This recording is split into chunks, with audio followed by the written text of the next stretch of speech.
मैं Rameshwar Yadav excellent math class में आपका स्वागत करता हूं और आपको आज मैं त्रिकोणमिति का परिचय पढ़ाऊंगा और ये आशा करता हूं कि हमारी वीडियो आपको समझ में आएगी। ठीक है, अगर वीडियो हमारी आपको समझ में आती है तो आपसे निवेदन है कि हमारी वीडियो को त्रिकोणमिति को अंग्रेजी में ट्रिग्नोमेट्री कहते हैं। ट्रिग्नोमेट्री तीन शब्दों ट्राई प्लस गान प्लस मेट्री से बना है। ट्राई का अर्थ होता है तीन, गान का अर्थ होता है भुजाएं और मेट्री का अर्थ होता है मापन। अर्थात ट्रिग्नोमेट्री त्रिकोणमिति किसी त्रिभुज के तीन भुजाओं और तीन कोणों के माप को कहते हैं। त्रिकोणमिति त्रिभुज के तीन भुजाओं और तीन कोणों के माप को कहते हैं। ठीक है, दूसरी इसकी टॉपिक होती है त्रिकोणमिति अनुपात। त्रिकोणमिति अनुपात तो किसी त्रिभुज के किन्हीं दो भुजाओं के अनुपात को त्रिकोणमिति अनुपात कहते हैं और यह त्रिकोणमिति समकोण त्रिभुज में लागू होता है। समकोण त्रिभुज में लागू होता है। आप समकोण त्रिभुज के संबंध में जानते हो कि वह त्रिभुज जिसकी एक कोण कम से कम 90 अंश की होती है समकोण त्रिभुज कहलाती है। ये एक त्रिभुज है ABC जिसका B कोण समकोण है 90 डिग्री की है, तो ये त्रिभुज समकोण त्रिभुज कहलाएगा। अब इस समकोण त्रिभुज की तीन भुजाएं होती है, यानी 90 अंश की सामने की भुजा जो होती है कोण कहलाती है और समकोण त्रिभुज में भुजाओं का अनुपात एक निश्चित कोण के हिसाब से निकाली जाती है जिसको थीटा कहते हैं और थीटा की सामने की भुजा लंब कहलाती है और जिससे 90 डिग्री और थीटा यानी जिससे दो कोण लगा होता है उसको आधार कहते हैं। अर्थात एक समकोण त्रिभुज में तीन भुजाएं होती है और इससे 6 अनुपात बनता है। ठीक है, पहला अनुपात कोण और लंब का बनता है या लंब बटा कोण हो सकता है। दूसरा अनुपात कोण बटा आधार या आधार बटा कोण हो सकती है। तीसरी अनुपात लंब बटा आधार या आधार बटा लंब होती है, यानी कि एक समकोण त्रिभुज में यह 6 अनुपात बनता है। ठीक है, पहला कोण बटा लंब, कोण बटा आधार, लंब बटा आधार, लंब बटा कोण, आधार बटा कोण और आधार बटा लंब, ये 6 अनुपात बनती है। अतः आपको त्रिग्नोमेट्री में इन्हीं 6 अनुपातों को पढ़ना होता है। अब ये 6 अनुपात जो होते हैं इनको 6 नामों से जाना जाता है। ठीक है, जिसको आप साइन, कोसाइन, टेंजेंट,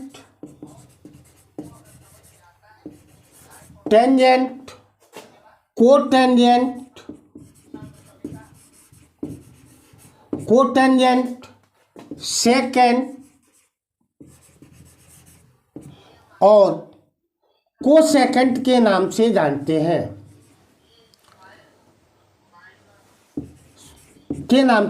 हैं। इसी को संक्षिप्त रूप में साइन, कास, टेन, काट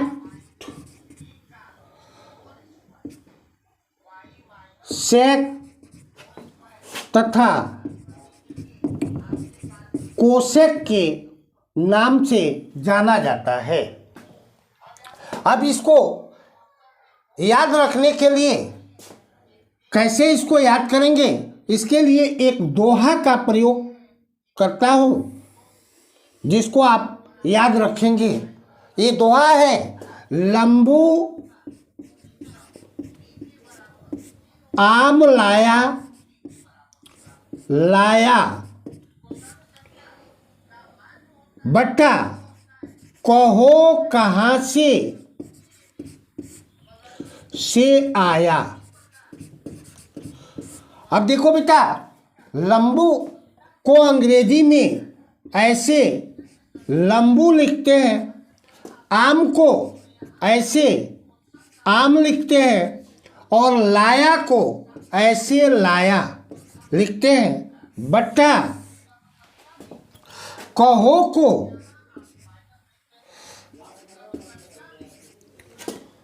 ऐसे लिखते हैं, और कहा को लिखा जाता है, से को ऐसे लिखते हैं, लाया ऐसे लिखा जाता है।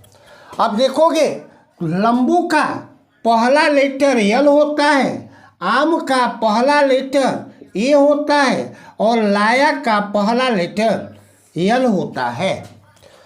कहो का पहला लेटर के होता है, और कहा का पहला लेटर के होता है, और लाया का पहला लेटर यल होता है। ठीक है, तो ये बना कहो कहाँ से आया। आया बेटा, ये होता है आया। तो ये बना आपका लाल बट्टा कक्का। क्या बना? यल ए यल लाल कक्का, लाल बट्टा कक्का।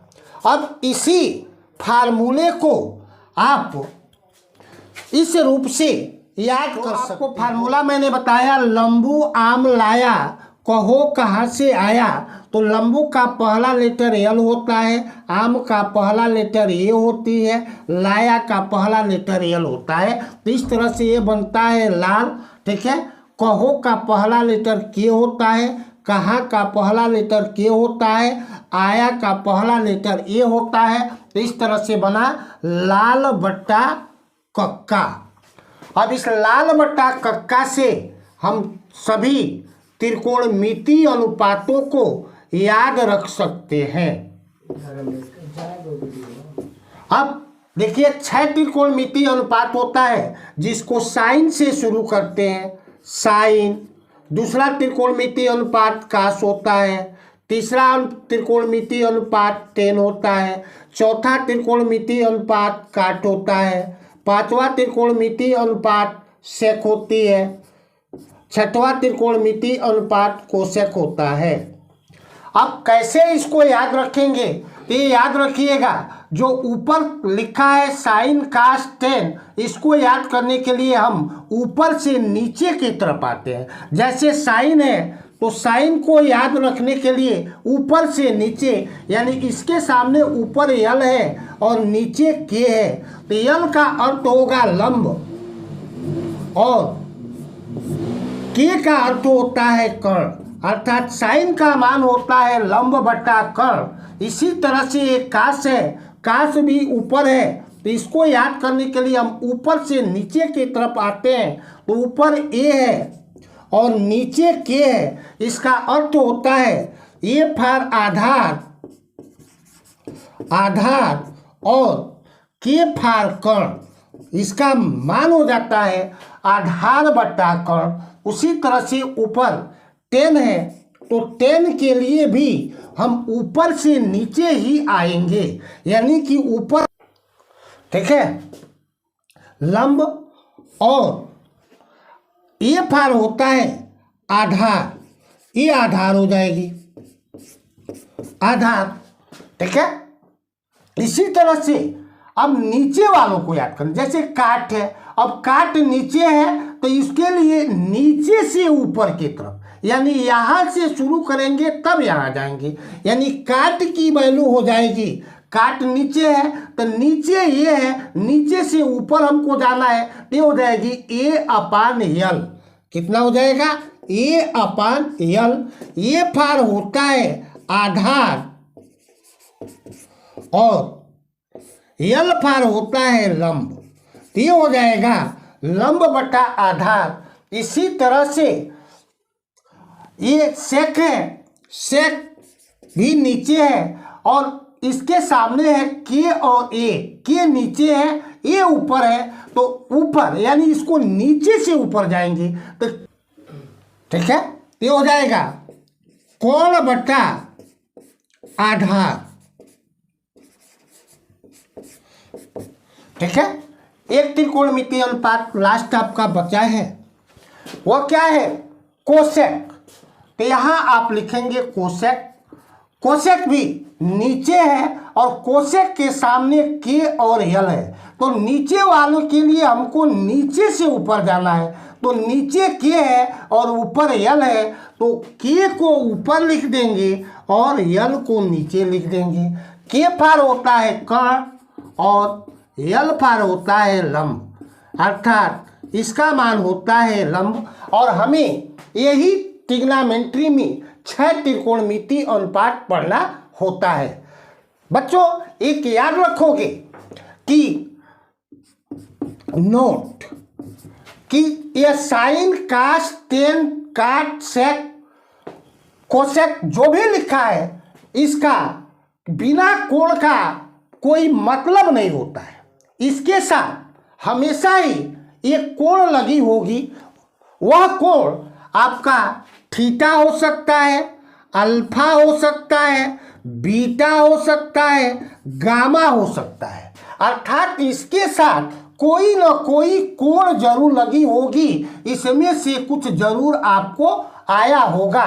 तो आप जो है, जो साइन लिखा है, साइन के स्थान पर चाहे तो आप थीटा लिख सकते हो, चाहे तो आप अल्फा लिख सकते हो, चाहो तो आप बीटा लिख सकते हो, चाहो तो आप गामा लिख सकते हो। लेकिन मैं क्या इसके लिए कोण के लिए थीटा का प्रयोग करूंगा, तो मैं यहाँ लिखता हूँ साइन थीटा बराबर लंब बटा कर्ण, उसी तरह से कास थीटा बराबर आधार बटा कर्ण, टेन थीटा बराबर लंब बटा आधार और काट थीटा बराबर आधार बटा लंब, सेक थीटा बराबर कर्ण बटा आधार, कोसेक थीटा बराबर कर्ण बटा लंब होता है।